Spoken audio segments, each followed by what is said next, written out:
Hello बच्चों, welcome to Sunil academy. और आज की वीडियो में बेटा हम स्टार्ट करेंगे चैप्टर नंबर 4 जिसका नाम है डिटर्मिनेंट्स।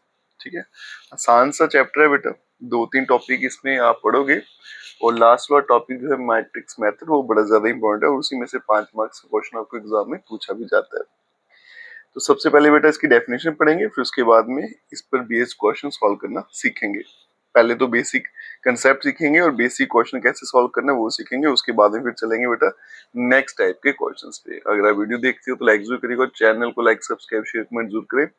स्टार्ट करते हैं आज का वीडियो। सबसे पहले बेटा डिटर्मिनेंट की डेफिनेशन क्या होती है। Determinant is a number associated with the square matrix.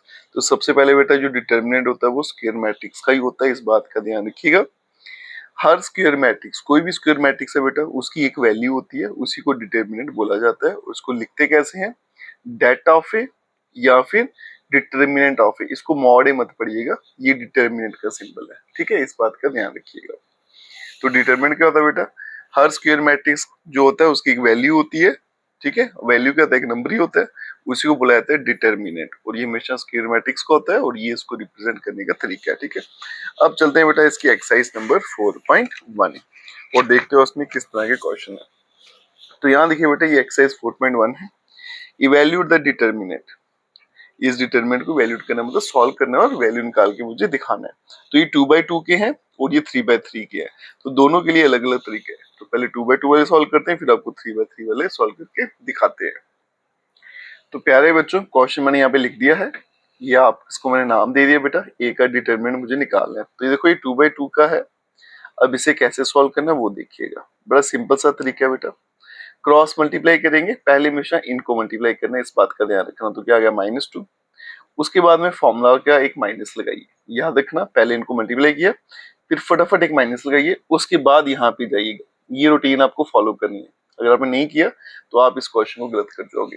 पहले मल्टीप्लाई, फिर साथ में माइनस का साइन, फिर यहाँ पे करना है। उसके अलावा माइनस लिखे बिना यहाँ पे नहीं जाना, नहीं तो गलत हो जाएगा। फिर नेक्स्ट क्या करेंगे, इनको मल्टीप्लाई करेंगे, क्या आएगा बेटा -20। तो ये बन गया -2 + 20 और ये बन गया 18 और यही आंसर है इस क्वेश्चन का। ठीक है, अब चलते हैं बेटा क्वेश्चन नंबर 2 पे। अब क्वेश्चन नंबर 2 में इसके 2 पार्ट दे रखे हैं। तो पहला पार्ट लिखता हूं मैं, नाम मैं इनको यही दूंगा। पहले पार्ट में बेटा यहाँ पे लिखा है cos थीटा, फिर आ गया -sin थीटा, फिर आ गया sin थीटा और यहाँ पे है cos ऑफ थीटा। ठीक है, आपने बस इतना देखना है, ये 2/2 है या 3/3। 2/2 का जब भी आएगा तो जैसे ऊपर सॉल्व किया हमेशा ऐसे ही करना है। फिर से 2/2 का है बेटा, तो determinant of A is equals to cross multiply करेंगे, क्या बन जाएगा cos स्क्वायर थीटा, फिर साथ में माइनस, फिर इनको मल्टीप्लाई करेंगे तो क्या आएगा बेटा माइनस का साइन स्क्वायर थीटा। बच्चे क्या गलती करते हैं बेटा, ये माइनस नहीं लिखते, वो सिर्फ यही वाला माइनस लिख देंगे, वहीं से आंसर गलत हो जाएगा। याद रखिएगा, जैसे फर्स्ट लिखा साथ में माइनस, फिर यहाँ पे आना है, 3 स्टेप करने हैं टोटल। तो ये बन गया बेटा cos square theta plus sine square theta. ठीक है, और ये 10th में आइडेंटिटी पढ़ी है, इसका आंसर क्या होता है 1 होता है, बराबर है। अब चलते हैं बेटा इसके पार्ट नंबर 2 पे। ये क्वेश्चन नंबर 2 है, इसके 2 पार्ट थे। डिटर्मिनेंट ऑफ ए, ये आ गया बेटा x² -x + 1, यहाँ पे आ गया x - 1, यहाँ पे आ गया x + 1 और यहाँ पे भी x + 1 है। ठीक है, ये भी 2/2 का है, तो तरीका जो है वो सेम ही रहेगा। तो कैसे करना है बेटा, determinant of a is equals to, पहले तो क्रॉस मल्टीप्लाई करेंगे, तो यहाँ पे आएगा x + 1, उसे मल्टीप्लाई करना है x² -x + 1 से, फिर फॉर्मूले का माइनस, फिर इन दोनों का प्रोडक्ट करना है। ठीक है, तो यहाँ पे क्या आएगा x + 1 और x - 1 बराबर है। Determinant of a is equals to, पहले x को मल्टीप्लाई करेंगे तो क्या बनेगा x³, फिर -x², फिर प्लस का x, फिर 1 को करेंगे यहाँ पे x² -x + 1। अब यहाँ पे चलते हैं, ये माइनस का साइन, a + b -b, आप चाहो तो इन दोनों को प्रोडक्ट करोगे तो भी वही आंसर आएगा। तो सीधा आइडेंटिटी लगाएंगे, a² - b²।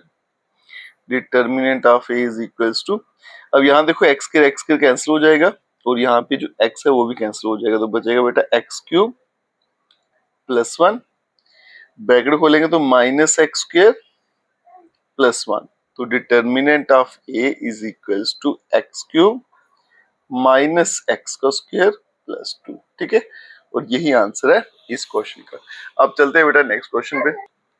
तो नेक्स्ट क्वेश्चन देखिए बच्चों, क्वेश्चन नंबर 3, मुझे मैट्रिक्स ए दे रखा है और पूछा गया 2 टाइम ए का डिटर्मिनेंट किसके बराबर आएगा, 4 टाइम डिटर्मिनेंट ऑफ ए, और दिया क्या है मुझे मैट्रिक्स ए, ठीक है।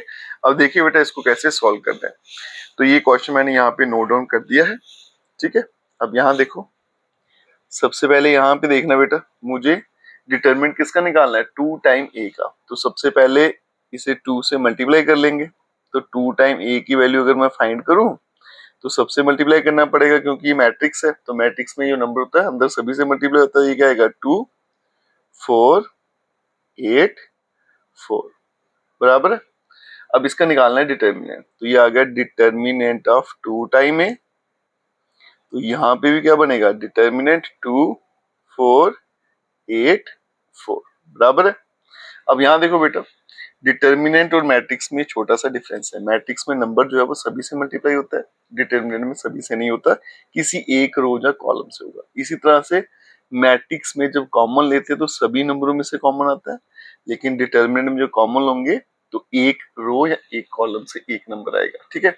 जैसे यहाँ देखो रो 1 से क्या आएगा कॉमन 2, तो रो 2 से भी एक 2 आएगा, और यहाँ क्या बचेगा बेटा 1 2 4 2, तो 2 मल्टीप्लाई 2 क्या बन गया 4, और ये 1 2 4 2 1 2 4 2 किसकी वैल्यू है ए की, ठीक है।